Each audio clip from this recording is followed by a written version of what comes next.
ایک سوال ذہن میں یہ بھی آتا ہے کہ جی میں توبہ تو کر لوں گا، مجھے لگتا ہے کہ میری یہ توبہ چلنی نہیں۔ بھائی آپ کے سیل فون میں اگر میسیجز آئے ہوئے ہوں 100 اور آپ ڈیلیٹ والی کی دبا دیں تو سارے کے سارے ختم ہو جائیں گے۔ اب کوئی بندہ کہے جی پھر میسج آ جائیں گے، تو پھر آ گئے تو پھر ڈیلیٹ کر دیں گے۔ یہ کیا بات کہ جی پھر نہ گناہ ہو جائے، توبہ ہی نہیں کر رہے؟ نہیں، توبہ تو کرنی ہے، فائل تو ہم نے سمیٹنی ہے۔ آج دفتروں میں جاؤ نا تو جن لوگوں کے خلاف فائلیں کھلی ہوتی ہیں وہ کوششیں کرتی ہیں جی فائل بند ہو جائے۔ قربان جائیں اللہ کی رحمت پر کہ جو خود بتا رہے ہیں کہ میرے بندے تو نے زندگی میں جتنی گناہوں کی فائلیں کھولی، ہم فقط توبہ کی نیت پر کرنے پر تیری تمام فائلوں کو کلوز کر دیں گے۔ کتنا بڑا انعام ہے اللہ تعالی کی طرف سے۔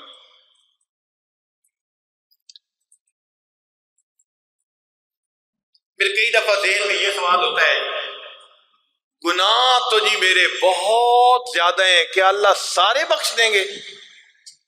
ہاں بھائی، اللہ سب گناہ بخش دیں گے۔ ہمارے لیے گناہ زیادہ ہیں، اللہ کی رحمت کے سامنے تو گناہوں کی کوئی حقیقت نہیں۔ چنانچہ حدیث پاک میں ہے، توجہ سے بات سنیے گا، نبی علیہ السلام ایک سفر سے تشریف لا رہے تھے۔ آپ صلی اللہ علیہ وسلم نے دریا کے کنارے پر پڑاؤ ڈالا اور نماز ادا کی۔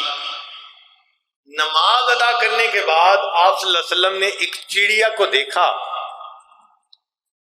کہ وہ آپ کے سامنے زمین پر بیٹھی اور اس نے ریت کے چند ذرے اپنی چونچ میں لیے اور پھر دریا کی طرف اڑ کے چلی گئی۔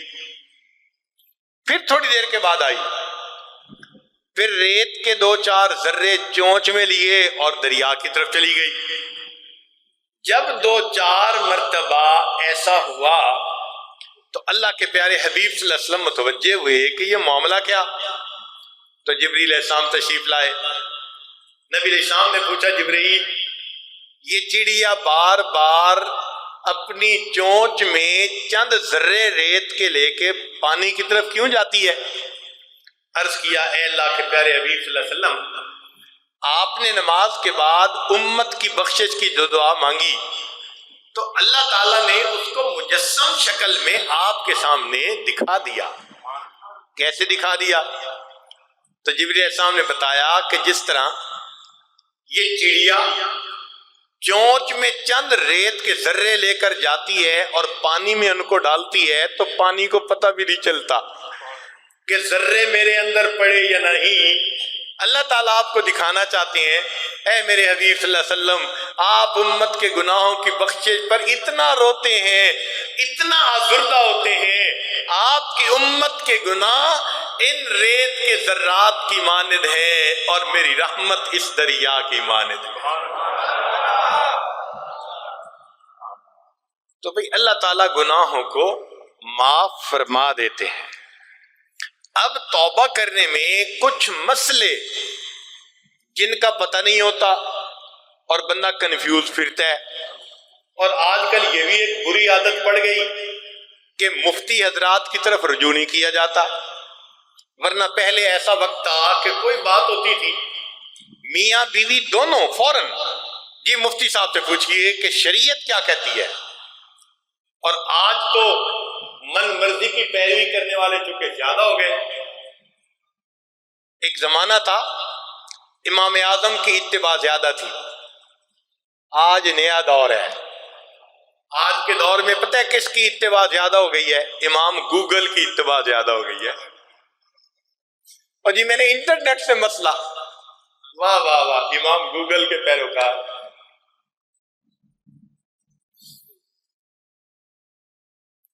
تو مسائل کا پتہ نہیں ہوتا، اس لیے پھر توبہ کی تکمیل نہیں ہوتی۔ لہذا ان چند مسائل کو بھی سن لیجئے اس سے پہلے کہ ہم اپنی بات سمیٹیں، ذہن میں ایک سوال پیدا ہوتا ہے، میں نے گناہ سے توبہ کی تھی، 2 مہینے گناہ سے بچا رہا، پھر گناہ کر بیٹھا، تو کیا پہلی توبہ ٹوٹ گئی؟ یہ سوال ذہن میں پیدا ہوتا ہے۔ پہلی توبہ نہیں ٹوٹی، اب جو گناہ ہوا اس گناہ سے نئی توبہ کرنی ضروری ہو گئی۔ یہ کنفیوز نہ ہو، یہ نہیں ہوگا کہ پہلے جو میسج آپ نے ڈیلیٹ کیے تھے اب وہ دوبارہ میسج واپس آ جائیں گے، وہ تو گئے، ختم، فائل ختم۔ اب اگر گناہ ہو گیا تو نئے سرے سے اس گناہ سے پھر معافی مانگے، تو پہلی توبہ تو قبول ہو گئی، پھر اگر نفس اور شیطان نے گناہ کروا دیا اب پھر توبہ کر کے اس گناہ کو ذہن سے مٹا دو، نام اعمال سے مٹا دو۔ تو پرانی توبہ قبول ہوتی ہے، وہ باطل نہیں ہوا کرتی۔ دوسرا سوال کہ جی ایک گناہ کرتے ہوئے دوسرے گناہ سے توبہ کر سکتے ہیں؟ یہ بھی ایک انٹرسٹنگ کوسچن ہے نا۔ ایک گناہ کرتے ہوئے دوسرے گناہ سے توبہ کر سکتے ہیں؟ مثال کے طور پہ ایک زانی رشوت سے توبہ کر سکتا ہے؟ بالکل کر سکتا ہے۔ ایک زانی آدمی شراب سے توبہ کر سکتا ہے؟ جی بالکل کر سکتا ہے۔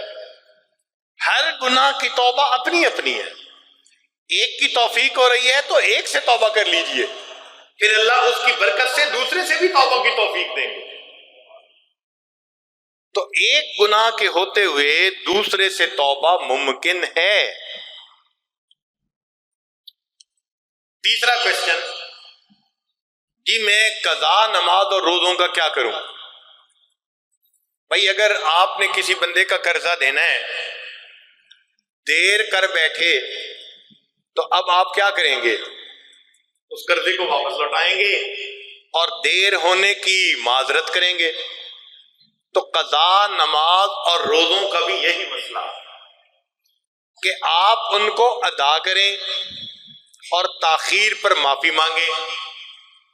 اب کچھ دوست کہتے ہیں میں نے تو جی پچھلے 15 سال غفلت برتی، تو بھائی اگر کسی کا قرضہ آپ نے 1 لاکھ روپیہ دینا ہے اور ایک مرتبہ میں تو لاکھ روپیہ دے نہیں سکتے، تو آپ کہتے ہیں کہ جی آپ مجھ پر مہربانی کریں، میں آپ کو 5-5 ہزار ہر مہینے دیتا رہوں گا۔ قسط بنا دیتے ہیں نا، اور لینے والا قسط قبول کر لیتا ہے کہ ہاں جی اس نے دینے کا ارادہ کر لیا۔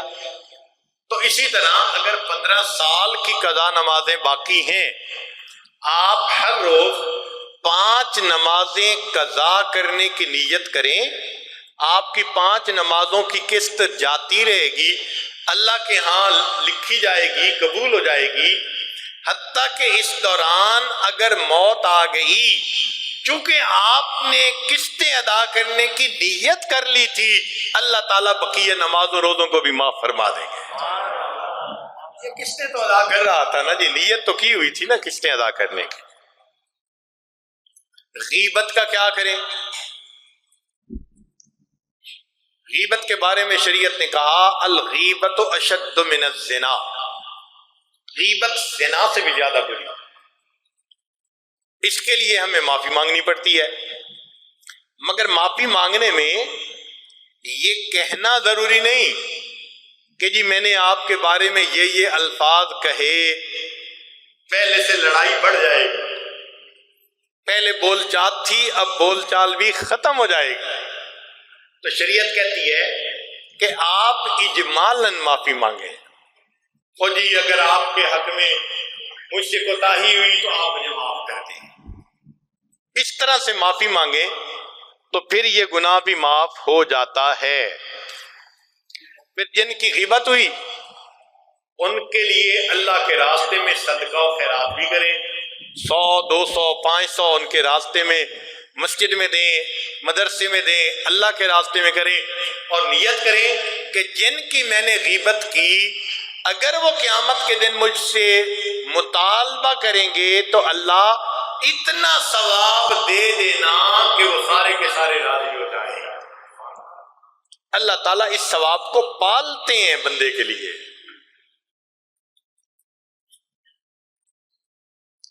ایک سوال یہ، قتل کا مجرم کیا کرے؟ تو بھئی قتل عمد میں 3 کام کرنے پڑتے ہیں۔ ایک تو یہ کہ انسان قصاص دے، قتل خطا ہے تو دیت ادا کرے، پہلا کام۔ دوسرا کام کہ انسان اللہ کے سامنے بھی اس گناہ کی توبہ کرے، اور تیسرا کام کہ جس بندے کو قتل کیا اس کی بخشش کی دعا مانگے، یہ بھی اس کے اوپر حق ہے۔ ایک آدمی کہتا ہے جی میں نے چوری کی، کیا کروں؟ بھئی جس کی چوری کی اس کو پیسہ واپس لوٹائیں، اور جی پیسہ تو نہیں تو بھئی اس سے معافی مانگے۔ ایک آدمی کہتا ہے جی میں نے زنا کیا، بھئی زنا کیا تو زنا اللہ کے حکم کے اندر کمی کرنا ہے، کوتاہی کرنا ہے، اس کی اللہ سے معافی مانگ لیں، اللہ تعالیٰ اس گناہ سے معاف فرما دیں گے۔ ایک بندہ کہتا ہے جی کہ میں نے سود کا مال کھایا، بھائی جو ہو چکا، اب سود سے توبہ کر لیں اور اس جسم کو نیکی کے کاموں میں استعمال کریں۔ اگر کوئی شراب پیتا رہا تو بھئی غریب لوگوں کے لیے پانی کی سبیل لگائیں، جیسا گناہ ویسی کمپنسیشن۔ اگر کسی نے زنا کیا اور کی عزتوں کو لوٹا تو اب توبہ کر لی تو بھئی جو کنواری بچیاں غربا کی ہوتی ہیں ان کے نکاح کرنے میں معاونت کرے، یہ کمپنسیشن ہو جائے گی۔ تو جیسا گناہ ویسی نیکی زیادہ کرے، اور اس کی دلیل ہمیں حدیث پاک سے ملتی ہے۔ وہ کیسے؟ سیدنا حمزہ رضی اللہ تعالیٰ عنہ کو ایک حبشی نے قتل کیا تھا،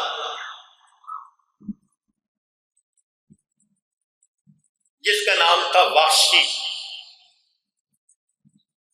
پھر یہ شخص اسلام لے آئے، صحابہ میں شامل ہو گئے، مگر ان کے دل میں غم تھا کہ مجھ سے ایک بہت بڑی غلطی ہو چکی ہے زمانہ جاہلیت میں۔ چنانچہ جب مسیلمہ کذاب کے خلاف صحابہ لڑنے کے لیے نکلے تو وہ صحابی کہتے ہیں کہ میں مسیلمہ کذاب کے تلاش میں تھا، اور میری نیت یہ تھی کہ اگر اسلام کا اتنا بڑا شیر میں نے قتل کیا تھا، اللہ اب اتنے بڑے اس بدبخت کو بھی مجھے قتل کرنے کا موقع دے، میری یہ نیکی میرے اس گناہ کے معاف ہونے کا سبب بن جائے۔ تو جیسا گناہ کیا ویسی نیکیاں زیادہ کریں تاکہ اللہ تعالیٰ گناہ کے اثرات کو ختم فرما دیں۔ طریقہ توبہ کا کیا ہے؟ سیدنا صدیق اکبر رضی اللہ تعالیٰ عنہ نبی علیہ السلام سے روایت کرتے ہیں، ما من رجل یذنب ذنبا ثم یقوم فیتطہر ثم یصلی رکعتین ثم یستغفر اللہ غفر اللہ لہ۔